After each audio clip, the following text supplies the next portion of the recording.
नमस्कार दोस्तों, चलिए समय हो चला है उत्तर प्रदेश के सभी 75 जिलों की आज की ताजा बड़ी और महत्वपूर्ण खबरों का।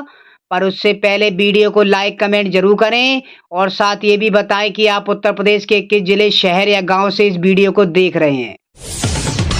यूपी के 11 जिलों में झमाझम बारिश की संभावना, मौसम विभाग ने जारी किया अलर्ट। यूपी में मौसम बार बार करवट ले रहा है, कभी धूप तो कभी बारिश का सिलसिला देखने को मिल रहा है। ऐसे में एक बार फिर झमाझम बारिश होने की संभावना, गरज चमक के साथ बौछारें होंगी। राशन कार्ड योजना से काटे जा रहे लाखों लोगों के नाम, अब इन्हें नहीं मिलेगा लाभ। राशन कार्ड योजना का लाभ केवल पात्र परिवारों तक सीमित रहेगा। ऐसे हितग्राही जिनकी वार्षिक आमदनी 6 लाख से ज्यादा है, 25 लाख का व्यवसाय संचालित करते हैं, जीएसटी चुकाते हैं या पंजीकृत कंपनियों में निदेशक डायरेक्टर हैं, उन्हें योजना से बाहर किया जाएगा। खाद्य आयुक्त अनुराग वर्मा ने प्रदेश में 1,65,000 संदिग्ध पात्रताधारियों को नोटिस जारी कर सूची से नाम हटाने के निर्देश कलेक्टरों को दे दिए हैं। डिजिटल पेमेंट करने वालों के लिए बड़ी खबर, यूपीआई से रोज हो सकेगा 10 लाख रुपए तक का लेन देन।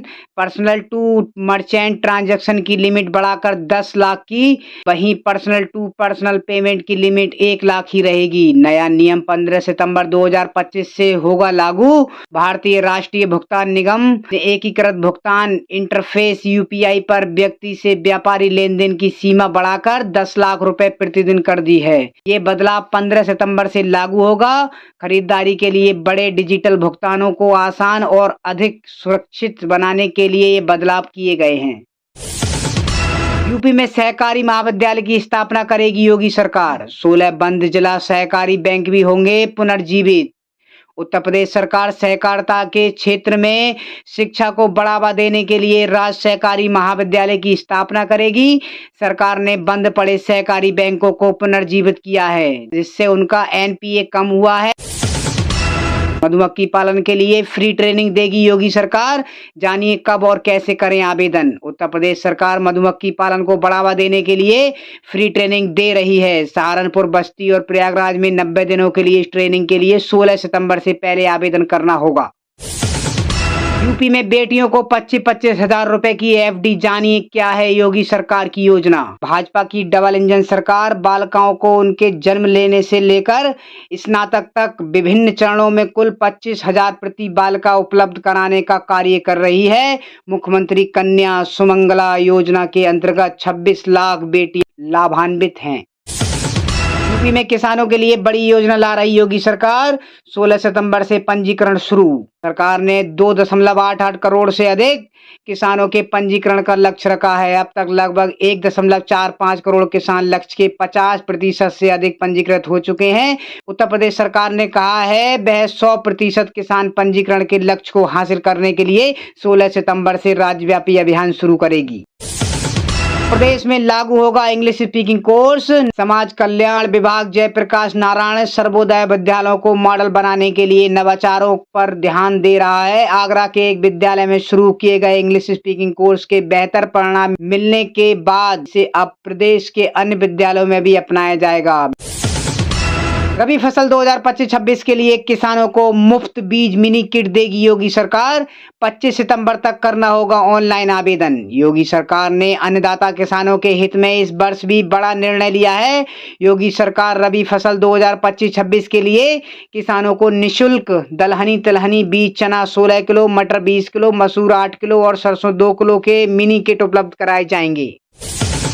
यूपी के सरकारी टीचरों को डरा रहा टेट का भूत। छूट पाने की आस में पीएम मोदी तक भेजी गुहार। सुप्रीम कोर्ट के आदेश के बाद उत्तर प्रदेश में लाखों शिक्षकों की नौकरी पर संकट आ गया है, क्योंकि अब टीईटी अनिवार्य हो गया है। उत्तर प्रदेश बीटीसी शिक्षक संघ ने विरोध में पीएमओ को पत्र भेजने का अभियान शुरू किया है। उनकी मांग है कि 2010 से पहले नियुक्त शिक्षकों को छूट दी जाए। समाधान न होने पर दिल्ली में धरना दिया जाएगा। प्रदेश में अब पूरी तरह फ्री होगा सोलर पैनल लगवाना, नहीं देना होगा आवेदन और पंजीयन शुल्क। प्रदेश में अब सोलर पैनल लगवाना पूरी तरह फ्री होगा।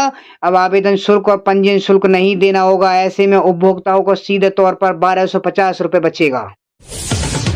दूध पिला रही मां की गोद से ले गया बच्ची, बुजुर्ग महिला पर भी हमला। बहराइच में आदमखोर भेड़िए का आतंक। प्रदेश के बहराइच में एक बार फिर आदमखोर भेड़िए का आतंक देखने को मिल रहा है। पिछले साल भी भेड़िए के आतंक से ये तराई का इलाका सहमा हुआ था। इस साल फिर से भेड़िए का आतंक शुरू हो गया है। इसके कारण लोगों में दहशत और वो समझ नहीं पा रहे कि इस आतंक से उन्हें कब मुक्ति मिलेगी। बहराइच इलाके में रात के सन्नाटे में आदमखोर भेड़िया आया और मासूम को दूध पिला रही मां की गोद से 3 महीने की बच्ची को छीन कर ले गया। चीख पुकार पर जागे ग्रामीणों को काफी देर के बाद बच्ची का चबाया हुआ सिर और कपड़े खेतों में मिले। यूपी सरकार शुरू करने जा रही बड़ा अभियान। पीएम किसान की 21वीं किस्त से पहले कर लें ये जरूरी काम। पीएम किसान सम्मान निधि की 20वीं किस्त तो किसानों के खाते में आ गई, लेकिन 21वीं किस्त से पहले कुछ काम करने जरूरी होंगे। इनमें से एक फार्मर रजिस्ट्रेशन। इसके लिए यूपी सरकार ने विशेष अभियान चलाया है। यूपी के बिजली विभाग का खेल ही निराला है। एक और विभाग टेंडर जारी कर 100 करोड़ की लागत से 13 lakh single phase electronic meter की खरीदी करा रही है। दूसरी ओर उसने एक आदेश निकाल दिया, अब नए कनेक्शन सिर्फ स्मार्ट प्रीपेड मोड में ही दिए जाएंगे। आगरा, मथुरा और हाथरस के लिए अखिलेश यादव ने बनाया खास प्लान। समाजवादी पार्टी के राष्ट्रीय अध्यक्ष अखिलेश यादव ने 2027 के विधानसभा चुनावों के लिए एक नई रणनीति का ऐलान किया है। उन्होंने कहा है कि पार्टी आगरा, मथुरा, हाथरस के लिए अलग अलग घोषणा पत्र जारी करेगी, जिसमें इन जनपदों के विकास के लिए नई योजनाओं की घोषणा करेगी। ये कदम सपा की इन क्षेत्रों में मजबूत पकड़ बनाने और वोटर बेस को मजबूत करने की दिशा में देखा जा रहा है। राम मंदिर में 45 मिनट तक रहे मॉरिशस के प्रधानमंत्री। पत्नी संग किया दर्शन पूजन, सीएम भी रहे मौजूद।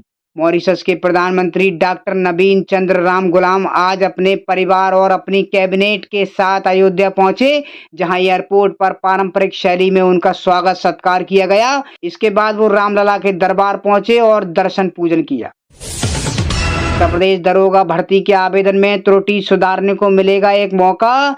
3 दिनों के लिए खुला पोर्टल। उत्तर प्रदेश पुलिस में उप निरीक्षक के 4,534 पदों के लिए 15 लाख से अधिक आवेदन प्राप्त हुए हैं। उम्मीदवारों को आवेदन में संशोधन का एक अवसर दिया गया है, जो 15 सितंबर तक उपलब्ध है। ये संशोधन भर्ती बोर्ड की वेबसाइट पर किया जा सकता है, लेकिन OTR विवरण और तस्वीर बदली नहीं जा सकेगी। दरोगा भर्ती की लिखित परीक्षा में लगभग 3 महीने लगेंगे। विकसित यूपी के लिए अब तक 1 लाख से अधिक लोगों ने दिया फीडबैक। विकसित उत्तर प्रदेश 2047 अभियान के तहत अब 1 लाख से अधिक लोगों ने अपना फीडबैक दिया है। अब तक सुझावों में खेती में आधुनिक तकनीकों को अपनाने, जल उपयोग की नई विधियों के प्रति जागरूकता, PMDMC जैसी आधुनिक सिंचाई प्रणाली लागू करना शामिल है। किसान के घर पर बायोगैस संयंत्र स्थापित करने पर बल दिया गया। इसके अलावा ड्रिप सिंचाई, सौर ऊर्जा आधारित पंप, बेहतर बीजों का प्रयोग, ई-मार्केटिंग प्लेटफॉर्म और डिजिटल किसान मंडियों के माध्यम से कृषि उत्पादों को बाजार से जोड़ने, भंडारण और कोल्ड स्टोरेज की सुविधा गांव तक पहुंचाने तथा कृषि शिक्षा को बढ़ावा देने के सुझाव आए हैं। लखनऊ और कानपुर में बनेगी अत्याधुनिक AI सिटी। योगी सरकार का प्रदेश को ग्लोबल पावर हाउस बनाने का लक्ष्य। उत्तर प्रदेश 2047 तक देश और दुनिया के लिए टेक्नोलॉजी का पावर हाउस बनने की ओर अग्रसर है। मुख्यमंत्री योगी आदित्यनाथ का विजन विकसित यूपी 2047 प्रदेश को आर्टिफिशियल इंटेलिजेंस, डीप टेक्नोलॉजी और डिजिटल इनोवेशन का वैश्विक केंद्र बनाना है। सरकार 2030 तक यूपी को टेक्नोलॉजी हब बनाने के लिए काम कर रही है, जिसमें लखनऊ और कानपुर में AI सिटी का निर्माण शामिल है। वोट चोरी होती रही तो यहाँ भी सड़कों पर आएगी जनता। नेपाल से तुलना कर बोले अखिलेश। अखिलेश यादव ने भारत में नेपाल जैसी स्थिति पैदा होने की बात कही। उन्होंने सरकार और चुनाव आयोग पर वोट चोरी का आरोप लगाया और कहा, जो पड़ोस में जो जनता करती दिख रही है, हो सकता है कि वह यहाँ की जनता भी करती दिखाई दे। दरोगा बनने को 16,45,000 अभ्यर्थियों ने किया आवेदन। अब जल्द परीक्षा कराने की तैयारी की कवायद में जुटा बोर्ड। दरोगा बनने को 16,45,000 अभ्यर्थियों ने आवेदन किया है। करीब 8,000 लोगों का आवेदन शुल्क अभी जमा नहीं हो सका। इसके लिए उन्हें दोबारा मौका मिलेगा। अब पुलिस भर्ती एवं प्रोन्नति बोर्ड जल्द परीक्षा कराने की तैयारी की कवायद में जुट गया है। यूपी इंटरनेशनल ट्रेड शो साल दर साल हो रहा भव्य निवेश और व्यापार के नए रास्ते खोल रहा Uttar Pradesh. Uttar Pradesh international trade show ने 3 वर्षों में व्यापार मानचित्र पर अपनी पहचान बनाई है। 2023 से 2025 तक ये शो हर साल बढ़ रहा है। मुख्यमंत्री योगी आदित्यनाथ की पहल पर शुरू हुए यूपी इंटरनेशनल ट्रेड शो को तीसरा संस्करण 25 से 29 सितंबर के बीच ग्रेटर नोएडा में होगा। ये प्रदर्शनी उत्तर प्रदेश की औद्योगिक और सांस्कृतिक ताकत को दिखाता है। सोनभद्र में लचर स्वास्थ्य व्यवस्थाओं को लेकर कांग्रेस कार्यकर्ताओं का प्रदर्शन। सोनभद्र लचर स्वास्थ्य व्यवस्थाओं को लेकर कांग्रेस कार्यकर्ताओं ने प्रदर्शन किया। जनपद स्वास्थ्य विभाग की खामियों को लेकर आवाज बुलंद की। मानक विहीन निजी अस्पतालों में हो रही मौतों को लेकर भी सवाल उठाए। स्वास्थ्य व्यवस्थाओं को लेकर कांग्रेसियों ने सरकार और सिस्टम पर निशाना साधा। कांग्रेस महिला जिलाध्यक्ष उषा चौबे के नेतृत्व में किया गया प्रदर्शन। सीएमओ कार्यालय पर कांग्रेसियों ने किया प्रदर्शन। रावली बैराज तटबंध को देखने पहुंचे जल शक्ति मंत्री स्वतंत्र देव। जल शक्ति मंत्री स्वतंत्र देव आज बिजनौर पहुंचे। यहां रावली बैराज तटबंध को दौरा किया। मंत्री ने तटबंध को बचाने का डीएम जसजीत कौर का सम्मान किया। मंत्री ने तटबंध को आगे कोई दिक्कत ना हो इसके लिए सिंचाई बाढ़ खंड को दिए निर्देश। उत्तर प्रदेश को $6 ट्रिलियन इकोनॉमी बनाने का लक्ष्य। निवेश और डिफेंस इंडस्ट्री पर फोकस।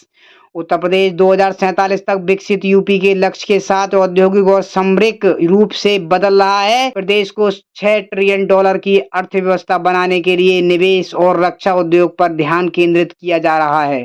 45 लाख करोड़ रुपए से अधिक के निवेश प्रस्ताव, जिनमें से 15 लाख करोड़ रुपए से अधिक को जमीन पर उतारा गया। लखीमपुर खीरी बॉर्डर पर 3 नेपाली कैदी गिरफ्तार। लखीमपुर खीरी में पुलिस और एसएसबी को बड़ी सफलता मिली है। टिकुनिया इलाके के खखरोला घाट के पास से नेपाल में जेल तोड़कर भागे 3 कैदियों को गिरफ्तार किया गया। पकड़े गए कैदियों की पहचान दिनेश, रोहित और विकास साउद के रूप में हुई, जो सभी जिला कैलाली नेपाल के रहने वाले हैं। ये तीनों हाल ही में नेपाल में हुए प्रदर्शन और हिंसा के दौरान जेल से फरार हो गए थे और भारत में दाखिल होने की कोशिश कर रहे थे। फिलहाल कैदियों को पुलिस कस्टडी में रखा गया है। पुलिस और एसएसबी संयुक्त रूप से मामले की गहन जांच कर रही है और नेपाल पुलिस से संपर्क साधा जा रहा है। मछली शहर में कांग्रेस प्रदेश अध्यक्ष अजय राय का हुआ स्वागत। उत्तर प्रदेश कांग्रेस कमेटी के अध्यक्ष अजय राय का मछली शहर चुंगी चौराहे पर शुक्रवार को जिला अध्यक्ष प्रमोद सिंह और प्रदेश सचिव पंकज सोनकर के नेतृत्व में सैकड़ों कार्यकर्ताओं ने फूल मालाओं से स्वागत अभिनंदन किया। इस मौके पर कार्यकर्ताओं ने नारे लगाए और कांग्रेस की नीतियों पर राहुल गांधी के संदेश को जन जन तक पहुंचाने का संकल्प लिया। जेवर एयरपोर्ट के पास 200 करोड़ की जमीन पर अवैध कब्जा, चला बुलडोजर। जमीन लेने से पहले रहें सावधान। एनसीआर में अपना मकान या जमीन होना यहाँ काम करने वाले देश दुनिया के करोड़ों लोगों की चाहत होती है। लोगों की इसी चाहत ने दिल्ली एनसीआर में अवैध बिल्डर प्लॉटरों के संगठित गिरोहों को खड़ा किया है। दिल्ली एनसीआर की हर गली में ऐसे ढेरों लोग आपको मिल जाते हैं जिनकी रोजी रोटी जमीन, प्लॉट, मकान खरीदे, बेचने और किराए पर चलाने जैसे कामों से चलता है। इन दोनों जेवर एयरपोर्ट के आसपास का इलाका सबसे अधिक डिमांड वाली है। जाहिर है इस इलाके में फर्जीवाड़ा भी जमकर हो रहा है। वृंदावन के बांके बिहारी मंदिर में वीआईपी पर्ची से दर्शन बंद। 3 घंटे ज्यादा खुलेगा मंदिर, बदले गए ये पुराने 9 नियम। बांके बिहारी मंदिर में दर्शन से जुड़ा बड़ा बदलाव किया है। अब मंदिर में दर्शन के लिए वीआईपी पर्ची की व्यवस्था बंद कर दी जाएगी। इससे सभी भक्तों को समान रूप से लाइन में लगना पड़ेगा। सरदार लुक में दिखे अखिलेश यादव। किसान आंदोलन में जान गंवाने वाले लोगों के परिजनों को किया सम्मानित। सपा मुखिया अखिलेश यादव ने किसान आंदोलन में जान गंवाने वाले लोगों के परिजनों को सम्मानित किया। इस मौके पर वह सरदार लुक में दिखे। यूपी में अब लोगों को नहीं मिल सकेगा कृषि भूमि का पट्टा, नियमों में बदलाव की तैयारी। प्रदेश में 1 एकड़ जमीन होने पर कृषि भूमि का पट्टा नहीं मिलेगा। सरकार राजस्व संहिता 2006 में संशोधन करने जा रही है। सोने चांदी के दाम आज ऑल टाइम हाई पर पहुंचे। Indian Boolean and jewellers association के अनुसार चांदी 3,509 रुपए बढ़कर 1,28,008 प्रति किलोग्राम पर पहुंच गई है।